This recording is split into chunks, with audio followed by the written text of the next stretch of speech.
Okay, so I'm going to be out today and I have left two possible projects for you to choose one. This is your first choice. You're welcome to use pencils, you're welcome to use markers, and then I have left color pencils in your buckets as well. You may not use paint, you may not continue any projects that we have been working in class. You must do only the items that I have left for you with the sub. These will be due in your folders, your table folders, at the end of the day, and they will be for a grade. So let's talk about the expectations for what your work should look like. The first project choice that you have is Zentangle feathers. It's right here. You can see here at the top, this is an example, and it has lots of variety of shape and line to create visual interest. There's a few examples of Zentangles that you can do. And additionally, I have actually printed off some Zentangle sheets for you to reference while you're working. You can choose any of these patterns or you can create your own.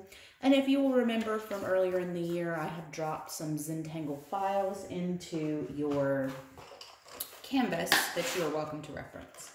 Now, in Zentangle, usually you would use Sharpies. I have not left Sharpies for you to use today, just markers.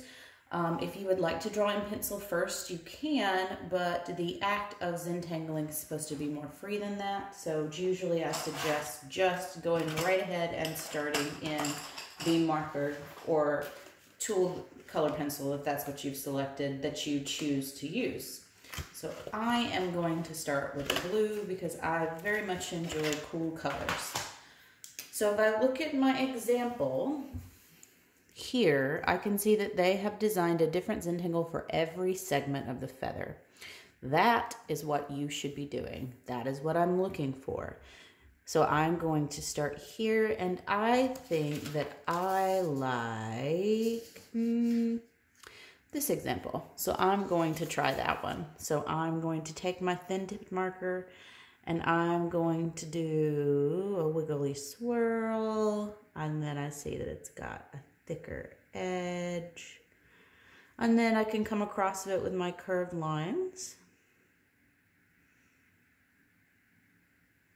like so. And I think I would prefer if this were colored in. I think that's going to look a little bit more interesting, so I'm going to go ahead and color that in. And then I'm going to do the same thing up here, coming across outside of the page.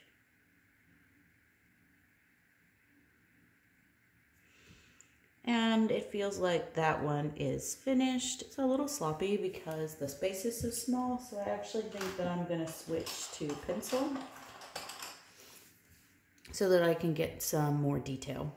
So I'm going to move on to my next portion of the feather here, and choose a different pattern. And this time I think I'm going to do two segments because doing just the one seemed to be too narrow.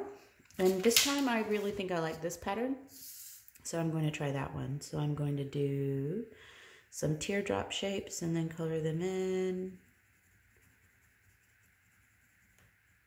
And then I'm going to outline the edge and outline the edge again. And then it looks like there's another one coming here. So I'm going to do the same thing. And then outline the edge and outline the edge again, until I feel like this one is relatively complete. Like so. So, now, this with the pattern in every section is what I'm looking for.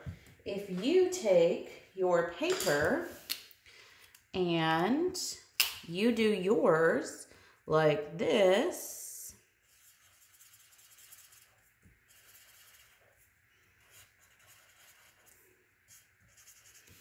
that is not what I am looking for. That is not what the assignment is, and you will not be receiving all of your points. Each of these feathers will be worth 25 points. You should have time to complete all three in the class period, unless you're doing very, very detailed work, in which case you might only finish two. They'll be worth 25 points each for a total of 75 points for the whole picture. Be sure that you have written your name at the top And then at the end of class, don't leave it on the table for the sub to clean up. Put it inside your tables folder for turned in work that I have given you this week so that I can pick it up and grade it. And then be really safe this weekend, and I will see you all on Monday.